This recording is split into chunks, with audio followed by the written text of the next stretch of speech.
RTS Info, Sandra Viscardi. Pour que les fêtes de fin d'année ne débouchent pas sur une catastrophe sanitaire, il faut renforcer les mesures contre le coronavirus cette semaine. Le vœu exprimé hier à Alain Berset par la conférence des directeurs cantonaux de la santé. Le Conseil fédéral pourrait se pencher vendredi sur de nouvelles mesures à appliquer à partir de certains seuils de contamination. Les cantons sont consultés. Le président de la conférence des directeurs de la santé, le Balois Lucas Engelberger, souhaite en tout cas une ligne claire et efficace pour cette période de fête.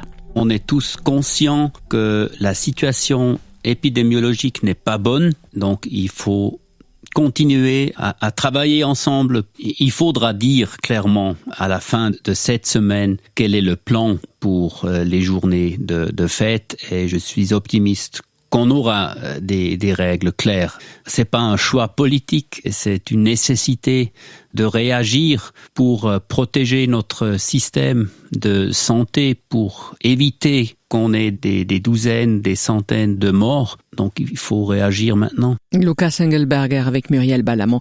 Et alors si on testait massivement pour isoler les malades, en tout cas les Grisons l'ont fait dans plusieurs régions en fin de semaine dernière, bilan 1% de cas positifs parmi les 15 000 tests effectués chez les volontaires. Un taux de positivité qui, Guillaume Ray, correspond aux prévisions. C'est ce qu'a indiqué le gouvernement Grison au moment de tirer le bilan de cette opération. Ce projet pilote Grison s'est déroulé dans 19 communes avec tout de même des variations du taux de positivité selon les régions. 2,2% pour Bernina par exemple et 0,68% pour la Basse-Engadine et le Val-Muster.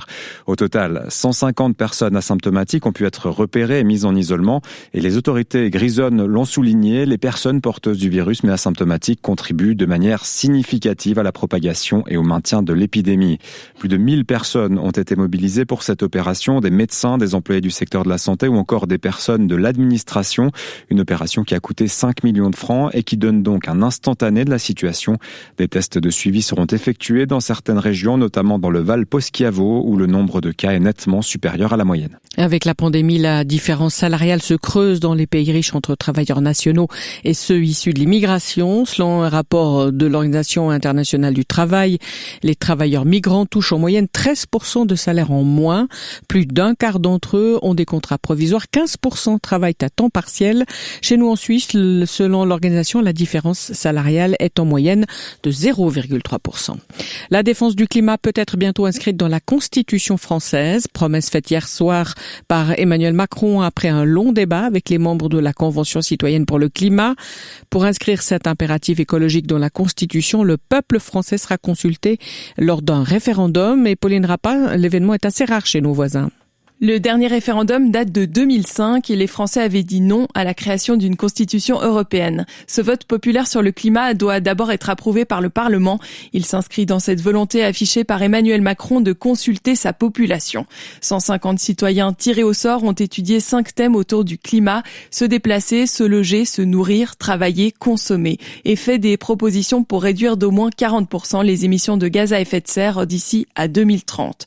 Ces propositions sont finalement réunies en une réforme, un ajout dans l'article 1 de la Constitution, juste après la mention des valeurs de démocratie, d'égalité, de laïcité. La France doit garantir la préservation de la biodiversité, de l'environnement et lutter contre le dérèglement climatique. Une bonne partie des citoyens de la Convention pour le climat regrettent une dilution et l'ONG Greenpeace estime que cette annonce est essentiellement symbolique de la part d'un président qui a, je cite, brillé par une intervention creuse. Certains craignent aussi que ce référendum, s'il a lieu, s'écarte de son objectif climatique et soit un vote pour ou contre Emmanuel Macron. Joe Biden a fait le plein de grands électeurs hier, 306 contre 232 au républicain Trump, qui a donc perdu en plus son ministre de la Justice, Bill Barr. Celui qui n'a pas défendu la thèse présidentielle de la fraude électorale a démissionné. Il est remplacé par son adjoint. Pierre Maudet serait-il insomniaque? Le conseiller d'État genevois à son département erre la nuit dans ses anciens bureaux, des locaux qu'il n'est plus censé fréquenter. Raphaël Leroy, sa collègue Nathalie Fontanet a même changé les serrures. bien que le magistrat le conteste. Le 28 octobre, un rapport accablant sur sa gestion de son département demandait au gouvernement de protéger rapidement les collaborateurs en les éloignant de Pierre Maudet. Résultat, ce dernier a été déchu de son dicaster et décision formelle a été prise de le déplacer dans un autre bâtiment. Devant la presse, il affirmait, je cite, « Il n'y a pas de fréquentation des bureaux en question. Pierre Maudet a pu garder son passe, des clés qui ouvrent plusieurs portes. C'est avec celle-ci qu'il a réalisé ses visites. » Des visites dans son ancien bureau, Raphaël, mais pourquoi faire ? Oui, c'est la grande interrogation, sachant que Pierre Maudet n'a plus de prérogatives. Nous lui avons posé la question. Déjà, il confirme ses incursions qu'il réalise, nous dit-il, le dimanche soir et tôt le matin, de sorte à ne pas entrer en contact avec ses ex-employés. Or, selon nos informations, le Conseil d'État serait déjà tombé sur un ou plusieurs collaborateurs lors de ces visites. Ces explications restent évasives sur le but précis de ces escapades. Il y a 10 jours, la nouvelle responsable de son dicaster, Nathalie Fontanet, a ordonné de changer les serrures, comme le révèle l'élément bleu. Il semblerait cependant que cela n'ait pas suffi à mettre un terme aux visites nocturnes. Le soleil devra rivaliser avec de gros nuages porteurs d'averses, surtout le long du Jura et sur le plateau. Plus rare sur les Préalpes et les Alpes. D'ailleurs, des éclaircies sont prévues en Valais. Il fera 6 à 8 degrés au maximum. Retour à un temps sec la nuit prochaine. Un grand beau demain après dissipation des brumes de l'aube. Espace 2.